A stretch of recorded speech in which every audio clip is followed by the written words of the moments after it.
Assalamu alaikum. Dear students, welcome to lecture number 20 of Introduction to Management, MGT 101. Let's see what we have discussed in the last lecture. Remember, in lecture number 19 we have started a new chapter, chapter number 9, and in that chapter we have covered organizational structure, and we discussed about the 6 key elements of organizational design. So let's see what we are going to cover today. Today in chapter number 9 we will be covering the following topics. We will be talking about the factors which influence centralization and decentralization. We will discuss the contingency factors. We will also talk about common organizational designs, and then at the end of the lecture number 20 today we'll talk about contemporary organizational designs. So let's start our chapter. The chapter which we are continuing from the last lecture number 19 is chapter number 9, which is about organizational design, structure and designs. The first topic for today is about factors which influence centralization and decentralization. Dear students, as you remember in the last lecture that we talked about centralization as a kind of structure where decision making is being done by the top management. It is centralized within few people, with the few people rather, and not lower managers, and rather none of the lower management is involved in some kind of decision making or another. So centralization क्या है? एक ऐसा structure, एक ऐसा environment जहाँ पे decision making जो है वो top management कर रही है और जो lower management है उसका काम उन decisions को implement करना है.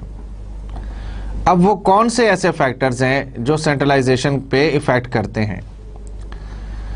Obviously, the first one is that if the environment is stable, that is कि अगर environment जो है वो उसमें कोई issues नहीं है, environment dynamic नहीं है, environment आपके लिए कोई problems create नहीं कर रही, environment में कोई major issue create नहीं हो रहा, that is again general or specific environment we are talking about.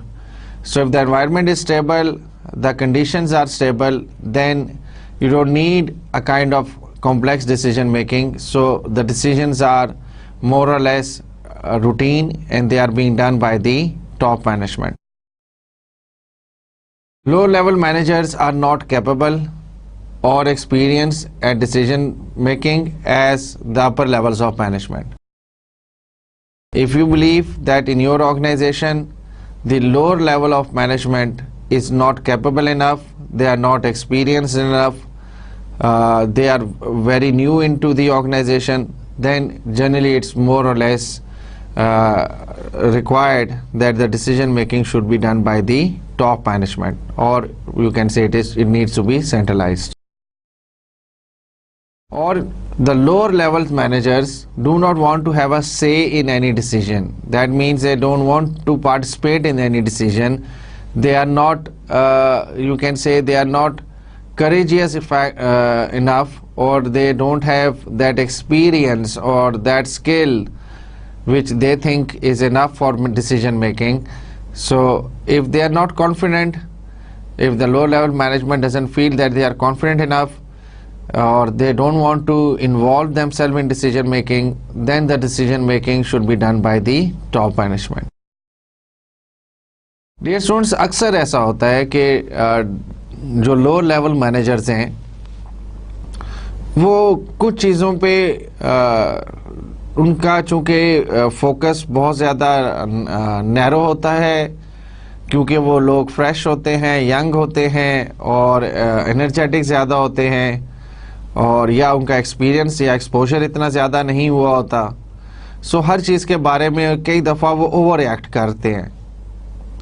So generally when we talk about top management, जिस पे लोग जो हैं वो ज़्यादातर ऐसे लोग हैं जिन्होंने इस ऑर्गेनाइजेशन में या ऐसी ऑर्गेनाइजेशन में बहुत ज़्यादा अरसे काम किया होता है, उनका एक्सपोजर, नॉलेज, स्किल्स बाकियों के मुकाबले में काफ़ी ज़्यादा होते हैं, and therefore they have a better understanding और a wider knowledge about the issue at hand.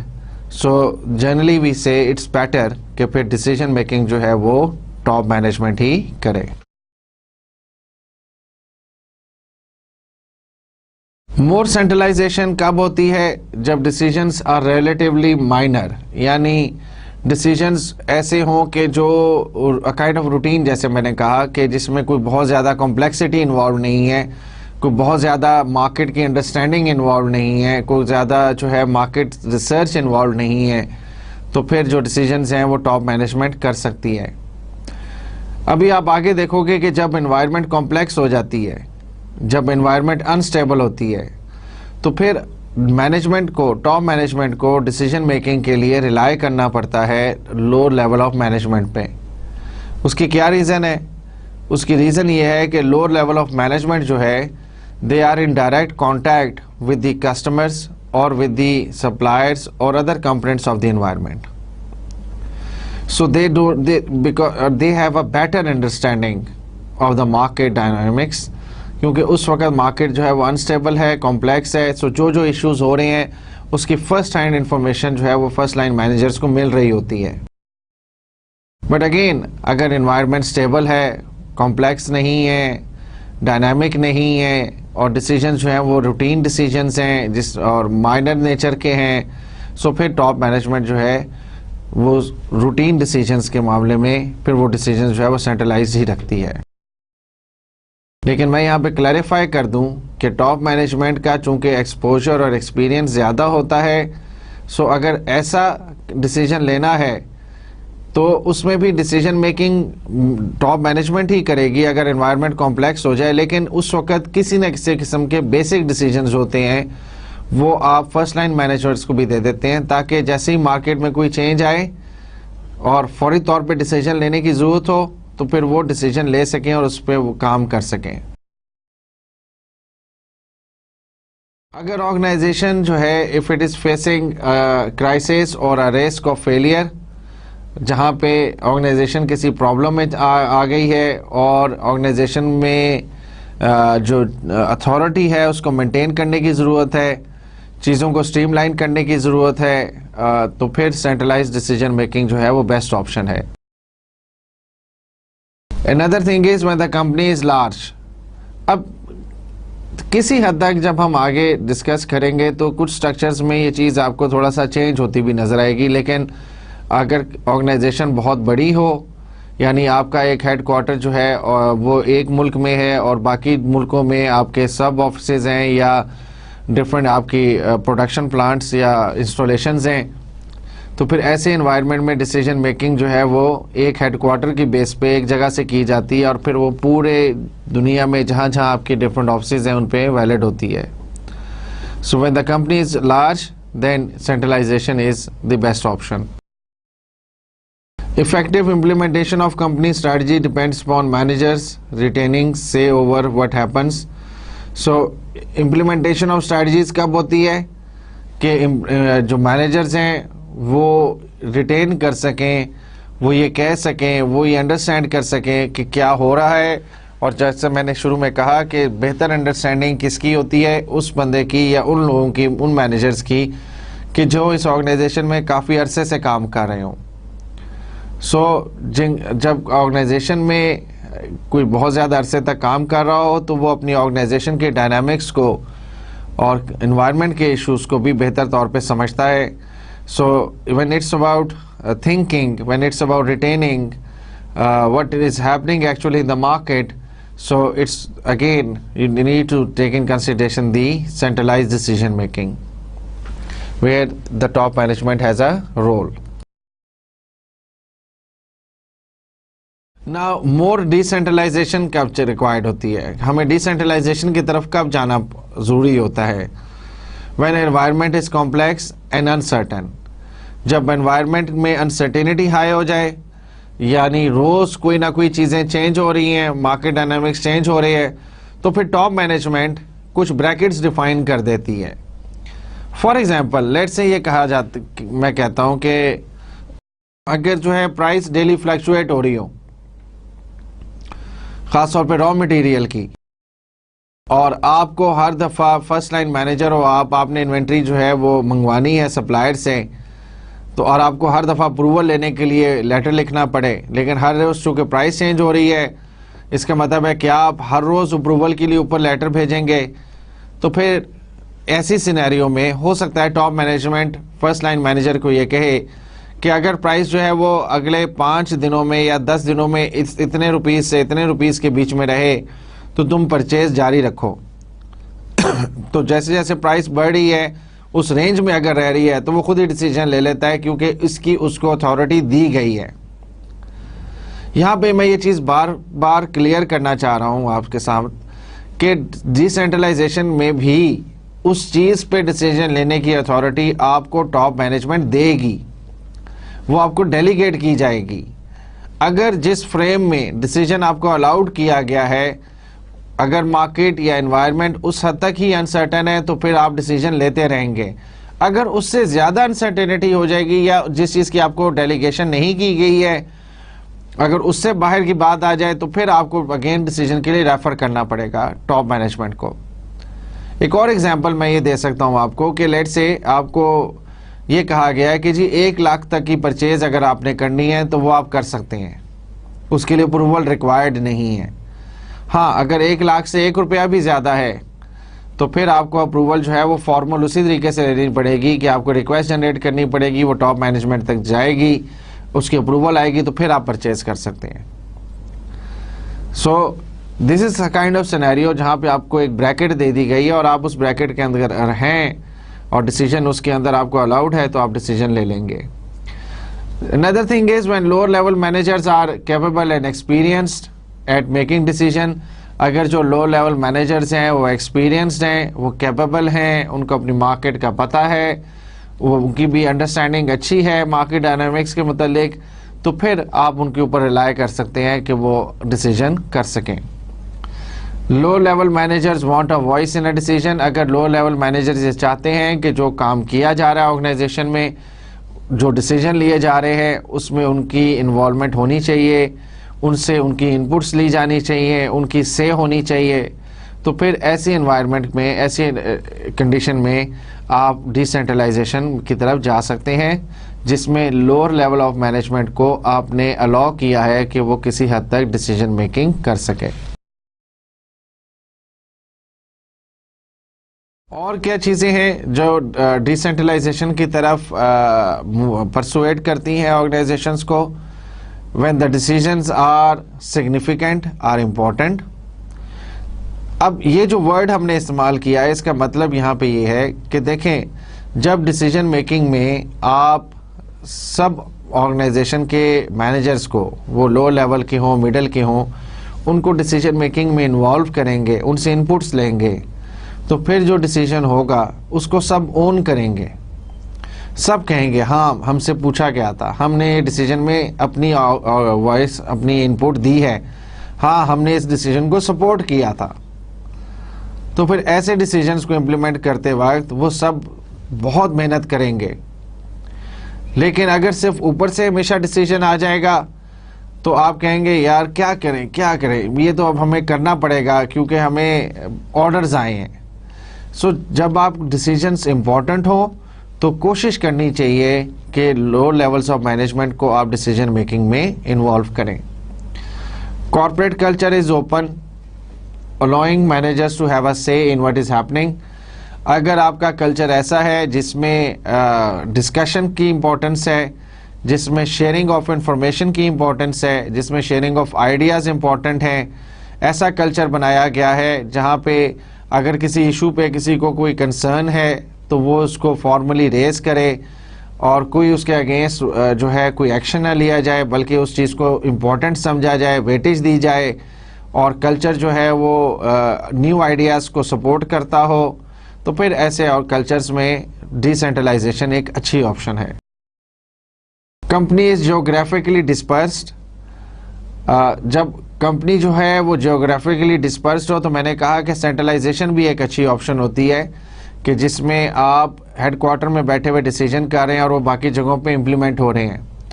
But at the same time ये वो डिसीजंस हैं कि जहाँ पे एक ऐसी पॉलिसी की आप बात कर रहे हैं जिसमें लोकल कल्चर का कोई इफेक्ट आपको देखना ज़रूरी नहीं है। सच एज कि आपने कहा कि जी हमारे जितने भी मैनेजर्स होंगे, जितने भी हमारी डिफरेंट कंट्रीज़ के अंदर ऑफिस होंगे, वहाँ पे हमें जो है बायसनेस नहीं रखनी, यानी हमने जेंडर बायसनेस नहीं होने देनी। ये एक आपकी पॉलिसी है, आपने हेडक्वार्टर लेवल पे बनाई कि जी मेल और फीमेल जो है उनको इक्वल चांसेस हों वर्क के, दोनों के लिए सपोर्टिव एनवायरनमेंट हो। ये एक ऐसी पॉलिसी है जो आप सेंट्रलाइज डेवलप करके तो इम्प्लीमेंट कर सकते हैं। लेकिन कई दफ़ा आपके कुछ ऐसे डिसीजंस होते हैं जो उस इलाके की नीड्स को सामने रख के आपको करने पड़ते हैं। जैसे कि ये प्रोडक्ट जो है, अगर ये मीट प्रोडक्ट है, मैं हमेशा कुछ एग्जांपल्स लेके चलता रहता हूँ, ये मीट प्रोडक्ट है और इसका हलाल सर्टिफाइड होना ज़रूरी है, तो पाकिस्तान में तो ये बहुत ज़्यादा ज़रूरी है कि ऐसा हो। लेकिन हो सकता है किसी यूरोपियन कंट्री में अगर आपका एक इंटरनेशनल बिजनेस चेन है, तो हो सकता है वो उन मुल्कों में जो है वो नॉन हलाल प्रोडक्ट्स भी सेल कर दें, एक अगर इंटरनेशनल फ्रेंचाइज है। लेकिन अगर वो पाकिस्तानी उसका कंपोनेंट है तो फिर वो ऐसा नहीं कर सकता। अब यहाँ पे डिसीजन मेकिंग जो है वो सेंट्रलाइज्ड के बजाय डिसेंट्रलाइज हो गई, और ऑब्वियसली लोकल नीड्स को हमने असेस किया और लोकल नीड्स को सामने रख के हमने एक डिसीजन लिया कि जी ये चीज़ ऐसे होनी चाहिए। या ये हो सकता है कि आप ये भी देखें कि अगर ये एक इस्लामिक कंट्री है तो रमज़ान में हम रोज़े के दौरान जो है वो हम अपनी जो फ्रेंचाइज है इसके ऊपर अपनी प्रोडक्ट सेल नहीं कर सकते, एडिबल प्रोडक्ट सेल नहीं कर सकते। हाँ, फिर रमज़ान के पॉइंट ऑफ व्यू से हम अफ्तार पैकेज या सहरी पैकेजेस देंगे और उस पर हम उसके लिए प्रमोशन करेंगे। लेकिन हो सकता है एक नॉन इस्लामिक कंट्री के अंदर ये चीज़ ऐसे ना होती हो। सो कहने का मकसद ये है कि जब आप लोकल नीड्स को इम्पोर्टेंस देना समझें और उस पर कोई डिसीजन आपको लेना हो, तो फिर डिसेंट्रलाइजेशन बेस्ट ऑप्शन है ऐसी कंपनी के लिए जो जियोग्राफिकली डिस्पर्स्ड है, जिसके मुख्तलिफ मुल्कों के अंदर अपनी ऑफिस या ब्रांचेस हैं। Effective implementation of company strategies depends on managers having involvement and flexibility to make decisions. अगर आप एक ऐसी ऑर्गेनाइजेशन की बात कर रहे हैं जहां पे आप चाहते हैं कि इफ़ेक्टिवली जो कंपनी की स्ट्रैटेजीज़ हैं उनको इम्प्लीमेंट किया जाए, तो फिर स्ट्रैटेजीज़ की इम्प्लीमेंटेशन के लिए याद रखें कि स्ट्रैटेजीज़ होती हैं वो डिफाइंड होती हैं, लेकिन एक्शंस और प्लान्स जो होते हैं वो किसी ना किसी हद तक जो है वो चेंज होते रहते हैं। बेसिक एम आपका स्ट्रैटेजी को अचीव करना होता है, और फिर ऐसी कंडीशंस में जहां आप चाहते हैं कि इफ़ेक्टिवली उन स्ट्रैटेजीज़ को परसू किया जाए, उनको अचीव किया जाए, तो फिर आपको जो है कोशिश करनी चाहिए कि आप एक डिसेंट्रलाइजेशन ऑफ डिसीजन मेकिंग करें, ताकि लोग जो हैं वो डिसीजंस को, लो लेवल्स ऑफ मैनेजर जो हैं वो उन डिसीजंस को ओन करें, उसमें इन्वॉल्व हों और आपकी स्ट्रैटेजीज़ को बेहतर तरीके से अचीव किया जा सके।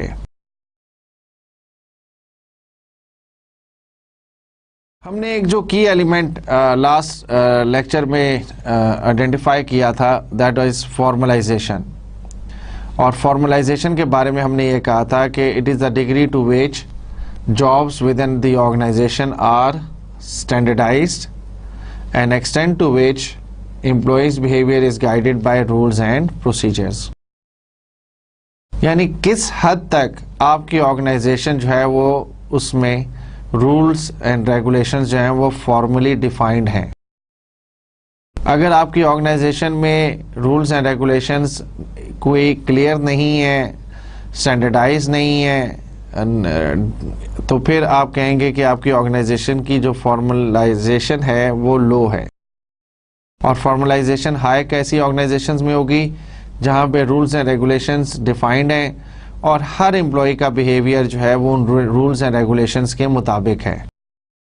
यानी अगर मैं ऑर्गेनाइजेशन में मैनेजर के तौर पे काम कर रहा हूँ तो मुझे पता है अगर मेरी ऑर्गेनाइजेशन में फॉर्मलाइजेशन हाई है, रूल्स एंड प्रोसीजर्स डिफाइंड हैं, तो फिर मुझे पता होगा कि मैं क्या डिसीजंस ले सकता हूँ और क्या नहीं ले सकता, क्या काम मुझे करना है और क्या नहीं करना है, मेरी डेली रूटीन में क्या चीज़ें शामिल होंगी और क्या चीज़ें अलाउड नहीं हैं, मुझे टाइम पे कितने बजे आना है और कितने बजे जाना है, मैं कितनी छुट्टियां ले सकता हूं, कितनी नहीं ले सकता, मैंने अपना जो प्रोजेक्ट है उसको कंप्लीट करना है तो उसमें क्या क्या चीज़ें कंप्लीट होना मस्ट है, डॉक्यूमेंटेशन क्या क्या होनी ज़रूरी है। अब ये सारी चीज़ें अगर डिफाइंड हैं तो फिर हम कहेंगे कि फॉर्मलाइजेशन इज़ हाई। अगर रूल्स एंड प्रोसीजर जो हैं वो डिफाइंड नहीं है और हर एम्प्लॉय का जो बिहेवियर है वो डिफरेंट है क्योंकि हर एक अपनी रूल्स की डिफरेंट इंटरप्रिटेशन कर रहा है, तो फिर हम कहेंगे the formalisation is low. Highly formalized jobs offer little discretion over what is to be done. Low formalization means fewer constraints on how employees do their work. So formalized jobs क्या होती हैं? जहाँ पे स्टैंडर्डाइजेशन है, यानी आपको discretion नहीं है, आपको ये हर चीज़ अलाउड नहीं है कि आप जैसे दिल करे वो काम कर लें। काम करने का नेचर, काम करने की रिक्वायरमेंट और काम किस तरह कंप्लीट करना है, व्हाट आर द पैरामीटर्स, उसमें क्या क्या चीज़ें देखनी हैं, वो सारी चीज़ें स्टैंडर्डाइज हैं। जबकि लो फॉर्मलाइजेशन क्या है, जहाँ पे चीज़ें क्लियर नहीं हैं, एम्बिगुअस हैं और आप पे कोई रिस्ट्रिक्शन नहीं है, आप जैसे मर्ज़ी काम कर रहे हैं, वो कभी सही हो जाता है, कभी कोई उसको गलत कह सकता है।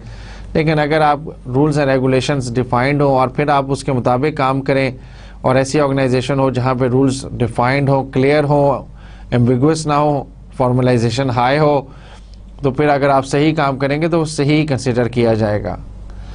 तो और वहाँ पे लेकिन आपको डिस्क्रिशन नहीं है, फ्लेक्सिबिलिटी नहीं है, आप रूल्स रेगुलेशन को छोड़ नहीं सकते, आपको उनको फॉलो करना मस्ट है। अब उसके बाद हमारे पास दो किस्म के स्ट्रक्चर्स हैं जिसको हम थोड़ा सा अब आगे लेके चलेंगे। इस पॉइंट से ऑनवर्ड जितनी डिस्कशन होगी इस चैप्टर में वो इसी चीज़ पे बेस करेगी। दो किस्म के स्ट्रक्चर्स कौन कौन से हैं? एक है मैकेनिस्टिक और एक है ऑर्गेनिक। देखिए ऑर्गेनिक ये है कि जो आपको शायद शेप में भी नज़र आ रहा है कि कोई इसकी प्रॉपर शेप नहीं है, it can change shape according to market requirement। जैसे जैसे नीड आए, जैसे जैसे रिक्वायरमेंट आए, वैसे वैसे अगर आपका स्ट्रक्चर जो है वो चेंज होता जाए, that is called an organic structure. Mechanistic का मतलब है जो बहुत ज़्यादा फॉर्मल है, रिजिड है, जहाँ पे फॉर्मलाइजेशन हाई है और रूल्स एंड प्रोसीजर बहुत ज़्यादा वैलिड हैं, स्ट्रिक्ट हैं और सेंट्रलाइजेशन है। अब ये सारी चीज़ें अगर आ जाएंगी तो फिर आपका जो स्ट्रक्चर है वो बिल्कुल एक स्टैंडर्डाइज स्ट्रक्चर होगा, उसमें किसी हद तक कोई फ्लेक्सिबिलिटी आपको नज़र नहीं आएगी। लेकिन अगर स्ट्रक्चर ऐसा है कि जहाँ पे मार्केट में जो जो नीड अराइज हो उसके मुताबिक स्ट्रक्चर जो है वो रिएक्ट करे, अपनी शेप चेंज करे, मैनेजर्स की नंबर डिफरेंट स्पैन्स पे, डिफरेंट लेवल्स पे चेंज होते जाएं रिक्वायरमेंट के मुताबिक, और then that structure will be known as organic structure। Mechanistic structure की प्रॉपर्टीज देख लेते हैं। हाई स्पेशलाइजेशन है, यानी जो काम किया जा रहा है वो डिफाइंड है, जॉब्स वेरी वेल डिफाइंड हैं और उस जॉब को परफॉर्म करने के लिए स्पेशलाइज किस्म के लोग जो हैं वो हायर किए गए हैं। और वहाँ पे दूसरी तरफ ऑर्गेनिक स्ट्रक्चर में क्या है, क्रॉस फंक्शनल टीम है। ये एक नया वर्ड आपके लिए होगा स्टूडेंट्स। क्रॉस फंक्शनल टीम्स का मुराद ये है कि आप एक ऐसी टीम बनाएं जिसमें, टीम का मतलब क्या होता है, एक से ज़्यादा लोग किसी ग्रुप में बना दिए जाएं, टीम बना दी जाए। लेकिन यहाँ पे टीम्स कैसी हैं, क्रॉस फंक्शनल है, यानी हमने डिफरेंट फंक्शनल यूनिट से, यानी फंक्शनल यूनिट्स क्या होती हैं, जैसे मार्केटिंग डिपार्टमेंट, सेल्स, ये सारे फंक्शनल ऑर्गन्स हैं ऑर्गेनाइजेशन के जो कोई स्पेसिफिक फंक्शन परफॉर्म करें। हम डिफरेंट फंक्शनल यूनिट से एक एक बंदा, दो दो बंदे या पर्सन्स जो हैं उनको पिक करके एक ग्रुप में ले आते हैं। अब आपकी एक टीम बन गई जिसमें हर डिपार्टमेंट का एक रिप्रेजेंटेटिव है।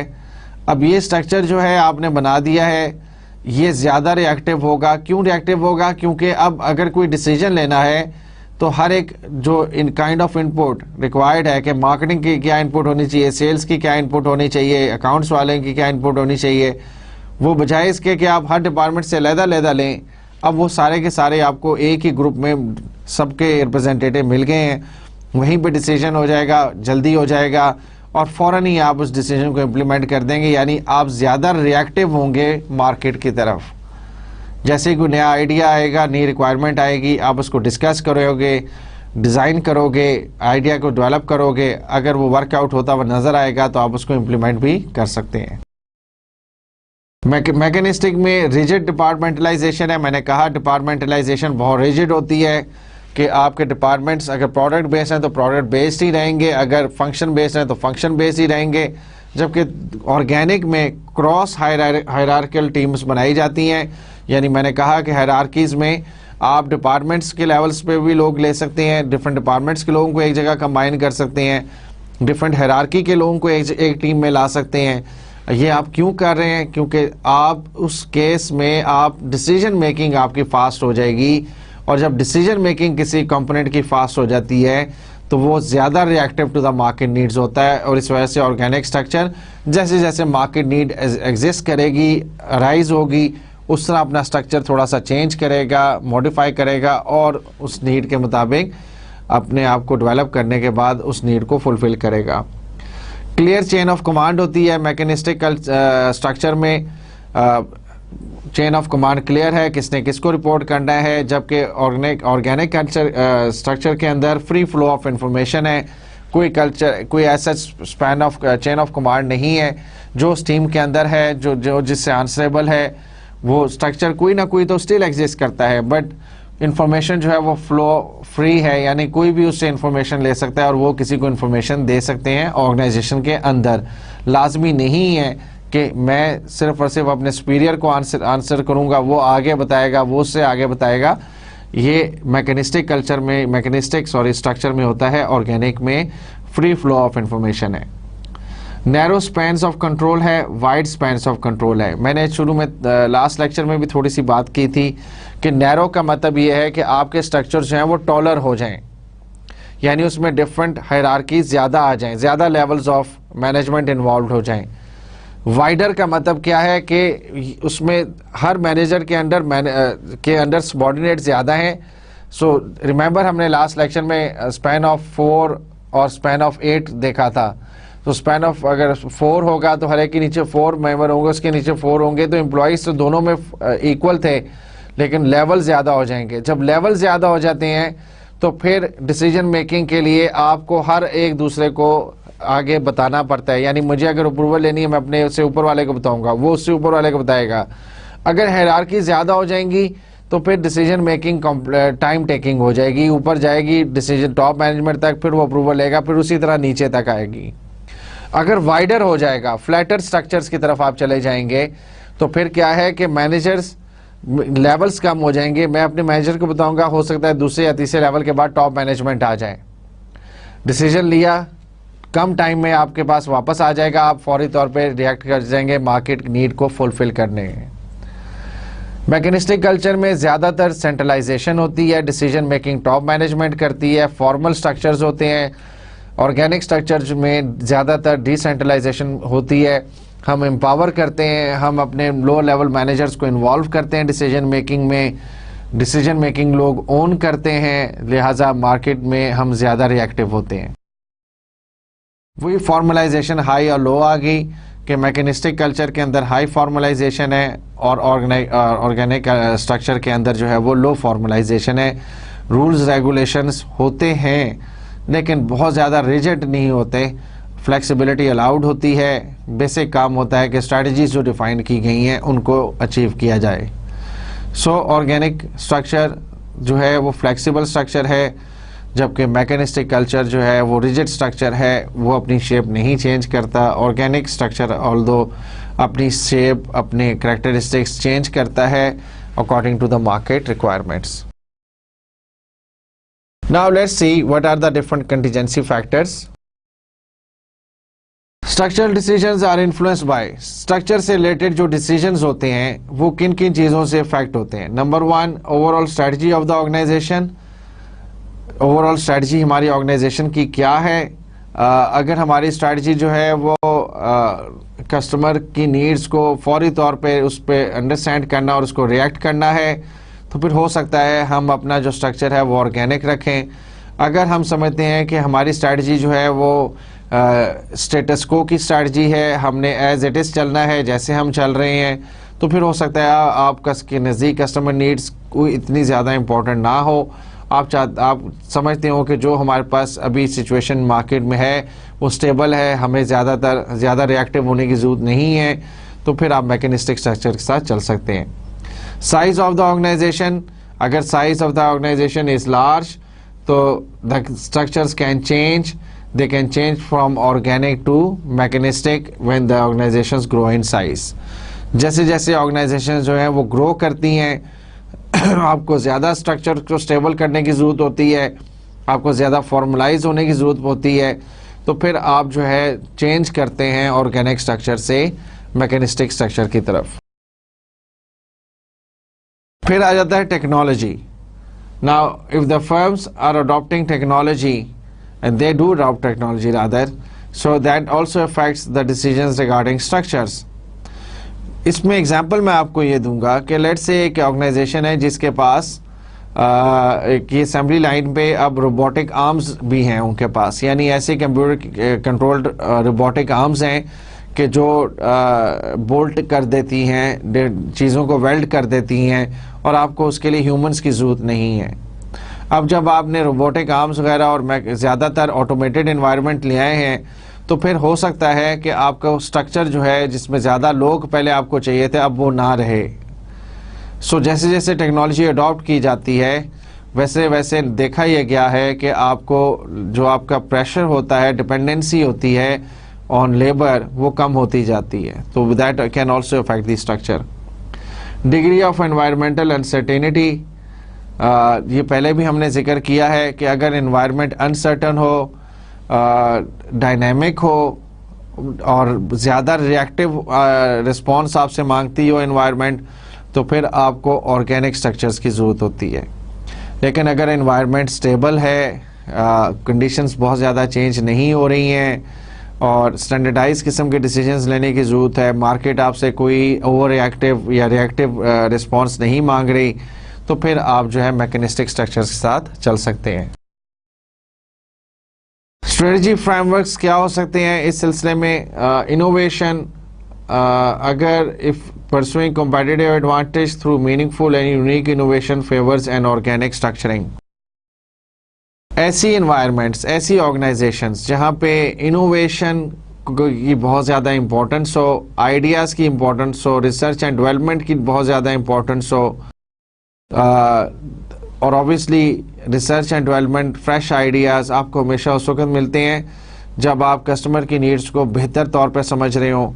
सो ऐसा देखा गया है कि रिसर्च रिलेटेड ऑर्गेनाइजेशंस जो हैं, आईटी प्रोडक्ट्स में जो डील कर रही हैं वो ऑर्गेनाइजेशंस, या जो ऐसी प्रोडक्ट्स में डील कर रही हैं जैसे जिसमें कस्टमर्स की जो नीड्स हैं वो बहुत ज़्यादा जल्दी चेंज होती हैं, जैसे आजकल मोबाइल कम्युनिकेशन है, इससे रिलेटेड प्रोडक्ट्स हैं, ऐसी ऑर्गेनाइजेशंस में आई रिपीट जहाँ पे R&D, रिसर्च एंड डेवलपमेंट बहुत ज़्यादा हो, इनोवेशन हो, आइडियाज़, फ्रेश आइडियाज़ बहुत ज़्यादा रिक्वायर्ड हो, ऐसी ऑर्गेनाइजेशंस अपने स्ट्रक्चर्स को ज़्यादातर फ्लेक्सिबल रखती हैं और ऑर्गेनिक स्ट्रक्चर्स को सपोर्ट करती हैं।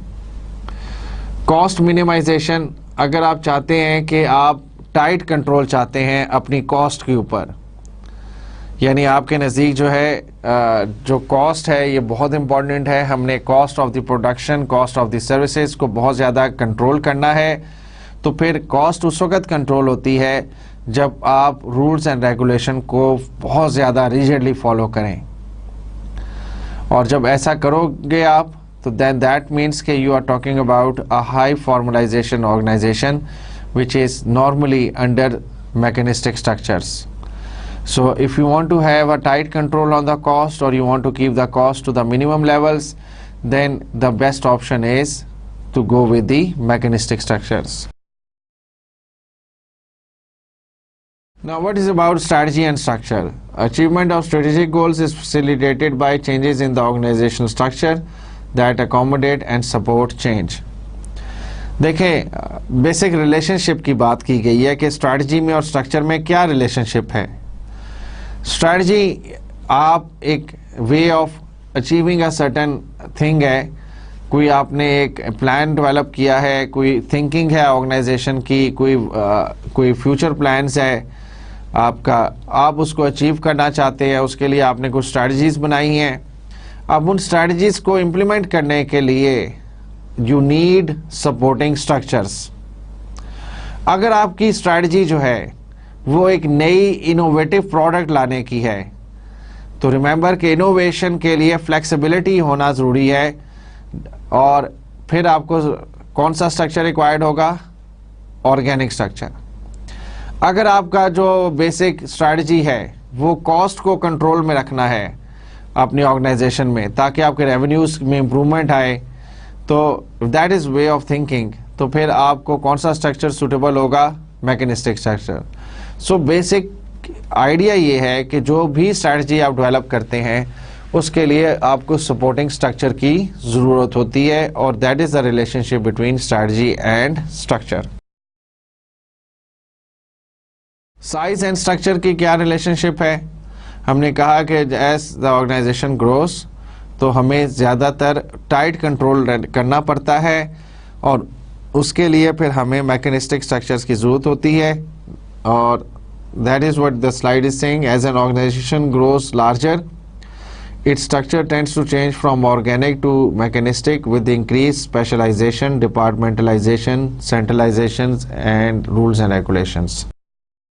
कि जैसे जैसे ऑर्गेनाइजेशन ग्रो करती है तो मैनेजमेंट के लिए रिक्वायर्ड होता है कि वो इस ग्रोइंग ऑर्गेनाइजेशन पे कंट्रोल को ज़्यादा सख्त करे.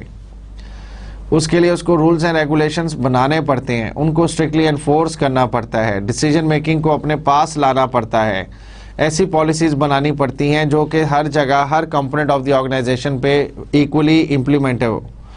डिपार्टमेंट्स बनाने पड़ते हैं, स्ट्रक्चर्स को वेल डिफाइंड करना पड़ता है, फॉर्मलाइज करना पड़ता है. तो फिर कौन सा स्ट्रक्चर ऐसी ऑर्गेनाइजेशन को सपोर्ट करेगा जो लार्जर होंगी? Mechanistic structure. टेक्नोलॉजी पे हमने बात की कि ऑर्गेनाइजेशंस में जहाँ पे जो है स्ट्रक्चर्स जो हैं वो टेक्नोलॉजी के से रिलेटेड हो, यानी एडवांसमेंट इन टेक्नोलॉजी अगर हो रही है तो फिर स्ट्रक्चर्स का क्या रिलेशनशिप है? तो मैंने पहले ये कहा कि जब टेक्नोलॉजी में एडवांसमेंट्स होती है तो फिर लेबर के ऊपर, human power, human requirements, inputs के ऊपर आपकी डिपेंडेंसी कम होती जाती है. तो you can then live with the organic structures. लेकिन अगर आपके पास फॉर्मल एनवायरनमेंट हो जाए जहाँ पे वर्कर्स ज़्यादा हैं, मैनेजर ज़्यादा हैं, फिर आपको रूल्स एंड रेगुलेशन भी ज़्यादा स्ट्रिक्ट बनाने पड़ेंगे, और फिर वहाँ पे आपको जो है मैकेनिस्टिक स्ट्रक्चर के साथ रहना पड़ेगा. सो टेक्नोलॉजी एडवांसमेंट अगर हो रही है और टेक्नोलॉजी की इन्वॉल्वमेंट है आपकी ऑर्गेनाइजेशन में काफ़ी ज़्यादा है, और ह्यूमंस की जगह जो है इनपुट्स जो हैं वो रिड्यूस हुई हैं with the involvement of a certain technological component, तो फिर ऐसी ऑर्गेनाइजेशंस में मैकेनिस्टिक स्ट्रक्चर की बजाय ऑर्गेनिक स्ट्रक्चर जो हैं वो बेहतर रहते हैं. Continuing with the same, Woodward's classification of firms based on the complexity is based on the following criteria: unit production of a single units or small batches, mass production of large batches of output, and process production in continuous processes of outputs. वुडवर्ड्स ने complexity of the technology की basis के ऊपर firms की classification बनाई. उसने कहा कि technology जो है वो किस हद तक इन्वॉल्व है, किस हद तक कॉम्प्लेक्स है. तो उसके लिए उसने 3 कैटेगरीज डिफाइन की. पहली कैटेगरी है यूनिट प्रोडक्शन. यूनिट प्रोडक्शन एक ऐसी काइंड ऑफ फर्म्स हैं कि जो सिंगल यूनिट्स बनाते हैं, स्मॉल बैचेस बनाते हैं, छोटी प्रोडक्ट्स बनाते हैं, कम तादाद में बनाते हैं. जैसे कोई लूम्स वाले हैं, उन्होंने दिन के कुछ मीटर कपड़ा जो है वो बुनना है. That is basically a small scale production और यूनिट प्रोडक्शन. ये यूनिट बेसिस के ऊपर, यानी अगर शर्ट्स की स्टिचिंग है, सो लेट्स से एक स्मॉल सेटअप है, वहाँ पे कुछ लेडीज़ काम कर रही हैं, तो 200-300 शर्ट्स एक दिन की स्टिच हो रही हैं, that is a small setup. The second classification is mass production. Mass production क्या है कि मैसिव लेवल ऑफ प्रोडक्शन, यानी ह्यूज लेवल ऑफ प्रोडक्शन हो रही है, लेकिन अगेन ये बैच बेसिस पे है, यानी हमने आज एक डिज़ाइन की चीज़ें बनानी है, सारा दिन वही बनानी है, अगले दिन या 2 दिन बाद लेट से हमने एक नया डिज़ाइन बनाना है, फिर उसको मैसिवली बनाना है, फिर सारा दिन हम एक ही तरह के आइटम्स बनाएंगे। तीसरी कैटेगरी है प्रोसेस प्रोडक्शन। प्रोसेस प्रोडक्शन क्या है, कॉन्टिन्यूसली आपने, यानी बैचेस में नहीं, कॉन्टिन्यूसली आपका प्रोडक्शन प्लांट जो है वो चल रहा है और वो एक ही किस्म का या डिफरेंट आइटम्स बना रहा है, लेकिन प्लांट जो है वो कॉन्टिन्यूसली चल रहा है, वो रुक नहीं रहा, बैचेस में नहीं काम करता, वो कॉन्टिन्यूसली काम करता है। सो नाउ अगर we are using a routine technology, अगर हम जो टेक्नोलॉजी यूज़ कर रहे हैं वो रूटीन की टेक्नोलॉजी है, यानी उसमें कोई ऐसा कोई नई चीज़ नहीं है, कोई इनोवेशन नहीं है, लेकिन वो रूटीन में हम यूज़ कर रहे हैं, जैसे इंफॉर्मेशन सिस्टम है, डेटाबेस सिस्टम है, नेटवर्क्स हैं हमारी ऑर्गेनाइजेशन में, और ये एक फॉर्मल सिस्टम है, डिफाइंड सिस्टम है, इसके रूल रेगुलेशन एग्जिस्ट करते हैं, ये रूटीन टेक्नोलॉजी है, हम रोज़मर्रा के इस्तेमाल की टेक्नोलॉजी है। तो फिर ऐसे रूटीन टेक्नोलॉजी जो हैं वो मैप करती हैं, वो मैच करती हैं मैकेनिस्टिक स्ट्रक्चर्स के साथ। लेकिन जहाँ कहीं आप नॉन रूटीन टेक्नोलॉजी इन्वॉल्व करना चाहते हैं, ऐसी टेक्नोलॉजी जिस पे लोग काम करें और लोग जो है कोई नई चीज़ सीखें, कोई नई चीज़ डेवलप करें, कोई नया रिजल्ट्स निकालें, या उसको एक्सपीरियंस करके कोई नई उसमें एडिशन करें, जैसे सॉफ्टवेयर कंटेंट्स होता है, या कोई प्रोजेक्ट बेस्ड एनवायरनमेंट है, या कोई रिसर्च R&D का काम है, तो फिर कौन से स्ट्रक्चर्स वहाँ पे सपोर्टिव होंगे, organic structures. Environmental uncertainty and structure, इस पे हमने थोड़ी देर पहले भी बात की कि mechanistic organization structures tends to be more suitable for stable and simple environments, कि ऐसी एनवायरनमेंट्स जो स्टेबल हों, जहाँ पे एनवायरनमेंट का कोई ऐसा प्रेशर ना आ रहा हो, जहाँ पे चीज़ें जो हैं वो रूटीन में चल रही हों, कोई नई चीज़, कोई नया प्रेशर आपके लिए क्रिएट ना होता हो, तो फिर वहाँ पे ऐसी एनवायरनमेंट्स में जो स्टेबल हैं, जो कंसिस्टेंट हैं, जो बहुत ज़्यादा कॉम्प्लेक्स नहीं है, अनसर्टेनिटी हाई नहीं है, तो वहाँ पे आपके लिए मैकेनिस्टिक स्ट्रक्चर जो है वो बेस्ट ऑप्शन है। But when the flexibility of organic organization structure is better suited for dynamic and complex environments, यानी कि जहाँ पे एनवायरनमेंट जो है वो कॉम्प्लेक्स हो, डायनामिक हो, अनसर्टेनिटी हाई हो, चीज़ें जो हैं वो बहुत ज़्यादा क्लियर ना हो, एनवायरनमेंट में हर रोज़ एक नया इशू क्रिएट हो रहा हो, जैसे प्राइस फ्लक्चुएशंस रोज़ हो रही हो, तो फिर आपको ऐसे एनवायरनमेंट के लिए, रिएक्टिव एनवायरनमेंट के लिए, चार्ज एनवायरनमेंट के लिए you need organic structures. Now we need to discuss some common organizational designs, और उसके बाद फिर last part of the lecture में हम कंटेम्प्रेरी ऑर्गेनाइजेशनल डिज़ाइंस डिस्कस करेंगे। ये वो कॉमन है जो आपको ऑर्गेनाइजेशन में डिफरेंट डिज़ाइंस नज़र आते हैं। ट्रेडिशनल डिज़ाइंस कौन कौन से हैं? सिंपल स्ट्रक्चर है। सिंपल स्ट्रक्चर क्या होता है? It's a low departmentalisation, wide spans of control, centralised authority, little formalisation.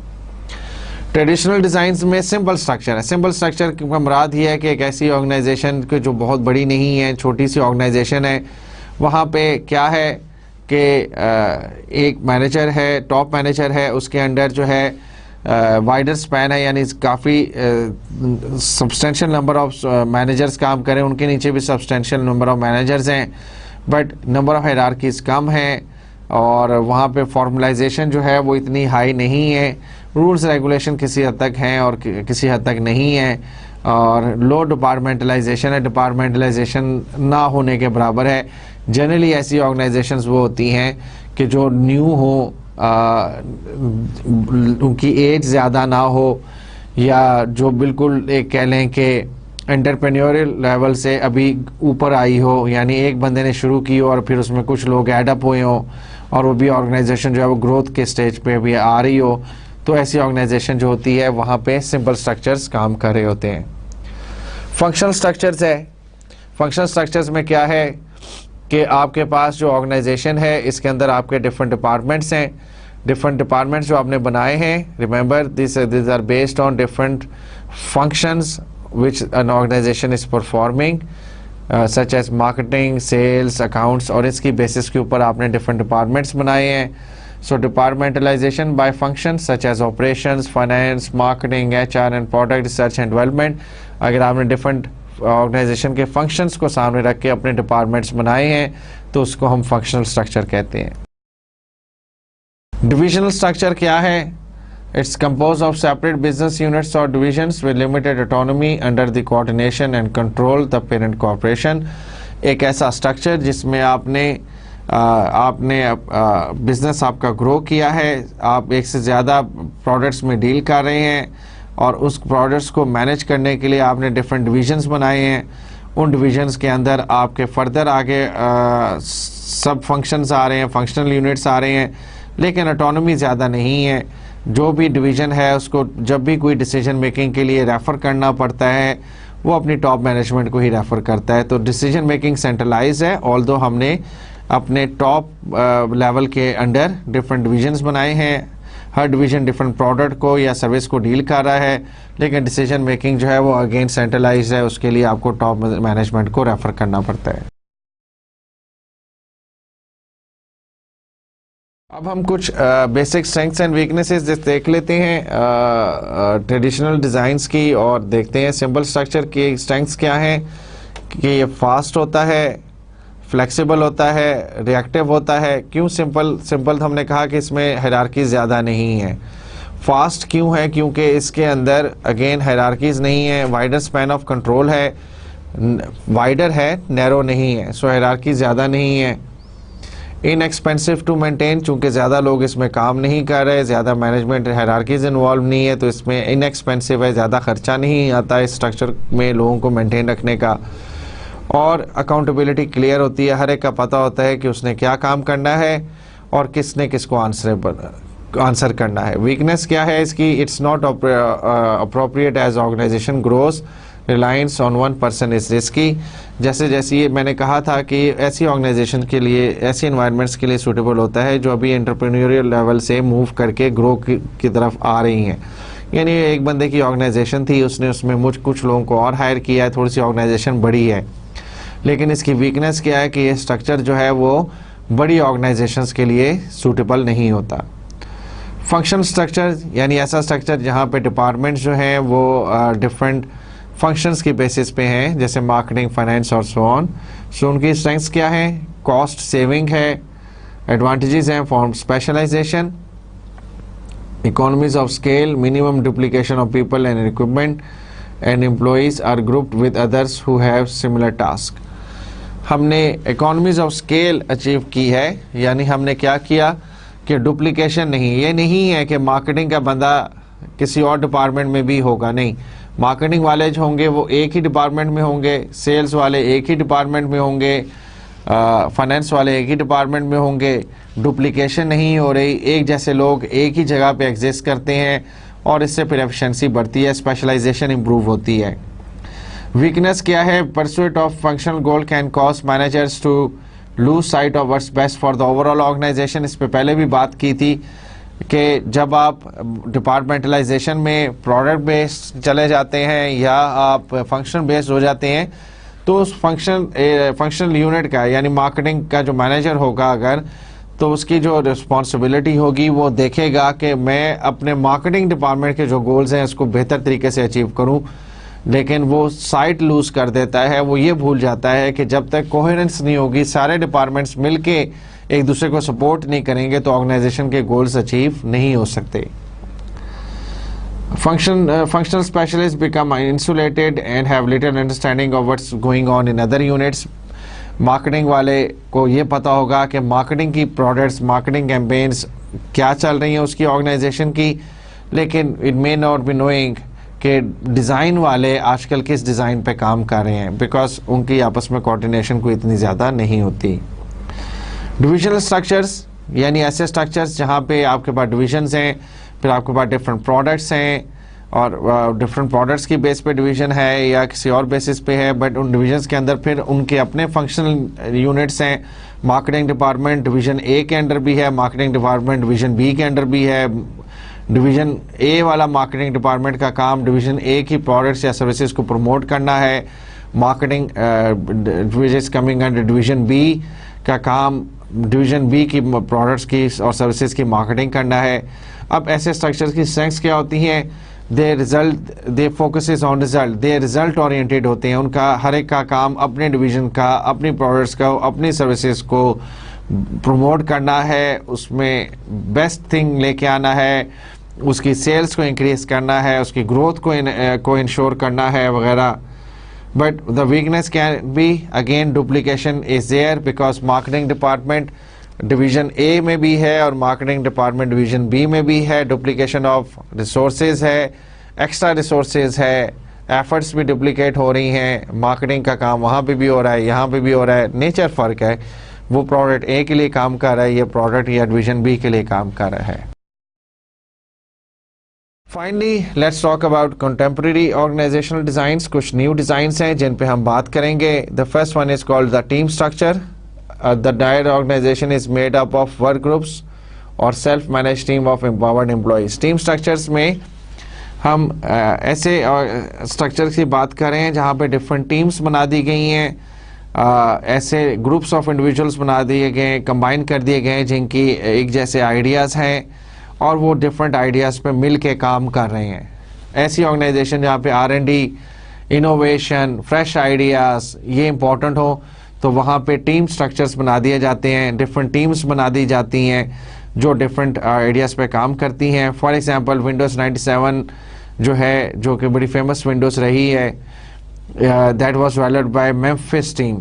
उस टीम का नाम मेम्फिस था। Although there were different teams working in Microsoft, so जिस टीम ने इसको फॉर्मली डेवलप किया उसका नाम मेम्फिस टीम था। सो ऐसी ऑर्गेनाइजेशंस जहाँ पे R&D टीम स्ट्रक्चर्स इनकी इंपॉर्टेंस हो, तो वहाँ पे आप कोशिश करते हैं कि टीम स्ट्रक्चर्स बनाएं ताकि टीम में अगेन रिमेंबर क्रॉस फंक्शनल भी हो सकते हैं।